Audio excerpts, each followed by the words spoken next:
Space, the final frontier. These are the voyages of the Redshirt Ensign Nash, his continuing mission to record his personal log, to recount his tedious duties as per Starfleet regulations, to boldly go where we've all been before.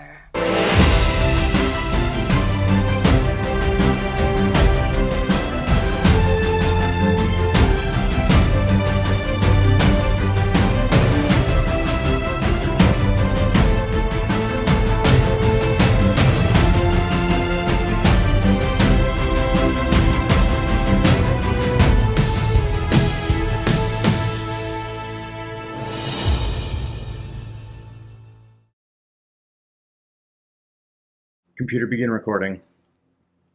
Ensign Nash's personal log, stardate 1522.8. We had a sextuple funeral service today. It was for crewmen Darnell, Sturgeon, Green, and Barnhart, as well as a Dr. Crater and an unnamed alien creature. Let me explain. Right after our star mapping incident with Balog, we were reassigned to planet M113 to do a routine medical examination of archaeologists Dr. Robert Crater and Nancy Crater. They've been on this planet for 5 years, just digging up and shipping out ancient artifacts of some defunct civilization. Sounds pretty boring to me, but then again, I feel like a defunct civilization myself sometimes.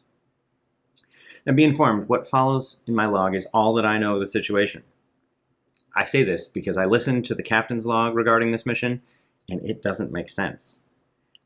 He says we were orbiting planet M113 on stardate 1513.1. But on 1513.1, we were being held in space by Balog's cube thing. Now the captain goes on to say in an additional entry that on 1513.8, he is now certain that the violent death of my crewman was caused by some strange life form. Fine, but on 1513.8, we were still being held by the cube. And I remember specifically because I was so bored at my post in engineering. By my account, we didn't arrive at planet M113 until stardate 1519.1. Now, this mission wasn't of much import to most of the crew. As a routine medical examination, only the medical staff were concerned. And then I think even one of them said Dr. McCoy wanted to take care of it personally, so I don't know, I guess he had some history with the Craters. Some of the crew decided to catch up on maintenance requests. Clearly not my quarters, but Lieutenant Commander Scott was too excited about our new stock of Tranya, so he organized a party for the engineering crew. So while Captain Kirk, Dr. McCoy, and crewman Darnell beamed down to the surface, we had our engineering party. We drank copious amounts of Tranya, played Pin the Dilithium on the converter assembly, talked about the latest ship upgrades, etc. After about an hour, I was sick of both Tranya and my crewmates, so I went back to my quarters to sleep it off. I woke up and recorded my previous log entry at 1520.4. While I was sleeping off the Tranya, crewman Darnell was killed on the planet. The Craters apparently swore he tried eating some poisonous plant, but no one on Starfleet's flagship is that stupid. You don't get assigned to the Enterprise if you'll just go eating alien flora every chance you get. Except maybe Sulu. That guy's got a whole arboretum in his quarters. Now, we found out later that it was an alien creature that killed Darnell. A second landing party consisting of the captain, Mr. Spock, and crewmen Sturgeon and Green went down while I was recording my log. The crewman Sturgeon was killed fairly quickly, and the landing party returned to the ship. Later, around 1520.8, the captain and Mr. Spock went back down to the planet to find Mrs. Crater, who had mysteriously disappeared.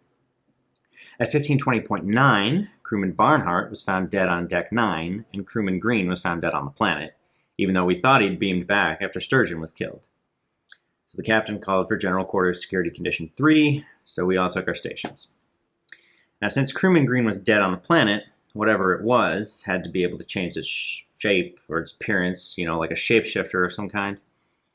So we started a search for crewman Green. Suffice it to say, we didn't find him. I don't know if anyone knew at the time what exactly it was that was killing the crewman, but since Dr. Crater's wife, Nancy, was mysteriously missing, logically, she was either dead or it had to be her. Or the creature had taken her shape too, I don't know. But at 1521.0, the captain, sure of it being a shapeshifter, sounded GQ4, and he and Mr. Spock brought Dr. Crater up from the planet to help with clearing things up. Mr. Spock ordered us to set out salt as bait on every deck, I guess because the creature, as we'd started calling it by then, was literally sucking all the salt out of its victims. It left the bodies with strange circles on their faces, like what you would expect to see if an octopus and an alien from an old Earth movie called a facehugger had a baby. So we left out salt, but it didn't take the bait. At 1521.2, Mr. Spock was found in the dispensary, attacked by the creature, which had taken Dr. McCoy's form. Dr. Crater was also there, dead, saltless, but there was no sign of the creature.